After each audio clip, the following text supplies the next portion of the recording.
Hello, I'm Lauren Green, and you're in the Strategy Room.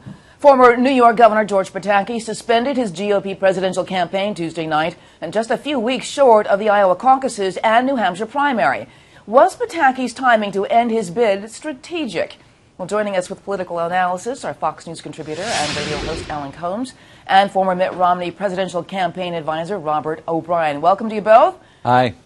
Okay, so, Robert, I do want to start with you because why drop out just a few weeks, actually just a few days over 30 days before the primaries? What's the strategy here?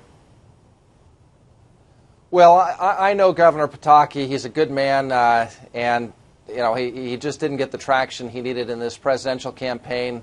The candidate I was with in this cycle, Governor Scott Walker, dropped out earlier.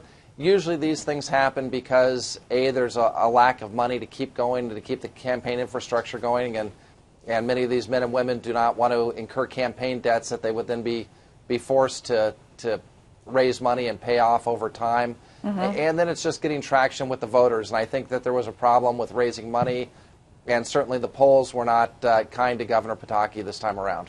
You know, Alan, the speech that Pataki gave to end or suspend his campaign, it really sounded like the kind of speech you would use to get into the campaign, not to get out. And it sounded like he was still angling for something. I mean, could he be angling for a VP position or a cabinet position? Absolutely. And by the way, because he gets out a month before Iowa, he may never have actually been running for president, as you suggest. Either he was doing it to propel his business interests. He never had much of a chance, in spite of having been a three-term New York governor, a Republican in a blue state. He never really had a shot at being the top-tier candidate. So he had another agenda all along, either for another position or to help his visibility for business purposes. Robert, what do you think about that? He's had another agenda all along. I mean, he never got traction, but yet he sounds like he's still running for office. He suspended his campaign. He didn't end it.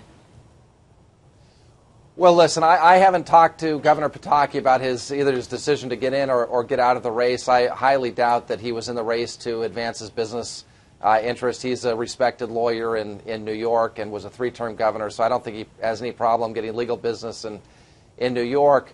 He would make an excellent cabinet secretary. He was a fine governor, and had he run in 2000 or 2008 or 2012, things may have been different for him, but we're 15, you know, Alan's right, we're 15 years removed from 9/11, and he just didn't have the name recognition to get the traction he needed. But having said that, he's a very competent guy, had a fine record as governor, and he would make an excellent cabinet secretary. So if a Republican's elected, I'm sure he'll be on a short list for some position. All right, so Lindsey Graham, Rick Perry, and Bobby Jindal are other former presidential candidates who've ended their bids. You know, did they quit at a certain point on purpose, Alan? Well, I think with Scott Walker, the money, yeah, it's a money issue a lot of the time. Yeah, you know, Lindsey Graham also never had a chance. I think he's another good guy. This is, and as is George Pataki. This is not the season of the good guy or gal. This may not be their year. Maybe in another year, some of these people might have resonated a lot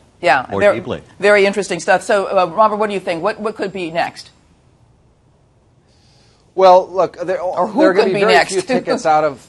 Right, I know. I think that there are going to be very few tickets out of Iowa and New Hampshire, especially in the establishment lane. I think you're going to have Trump and Cruz moving forward, and I think you're ultimately going to see either Christie, Rubio, Kasich, or Bush emerge as their challenger. Right now, Marco Rubio certainly has the inside track, although Chris Christie is spending a lot of time in New Hampshire and could break out in New Hampshire. It's going to be interesting to watch. After New Hampshire, you'll see a plethora of candidates withdraw and take to the sidelines. They got to be, in the top three to get the money rolling in? So. Or something to get like that pathway out of Iowa, out of New Hampshire, you got to be there. Okay. All right. Thank you so much, Alan Colmes and Robert O'Brien, for being here. Thank you, Lauren. Thanks, Alan. For more on the 2016 race to the White House, go to foxnews.com. I'm Lauren Green, and thanks for watching.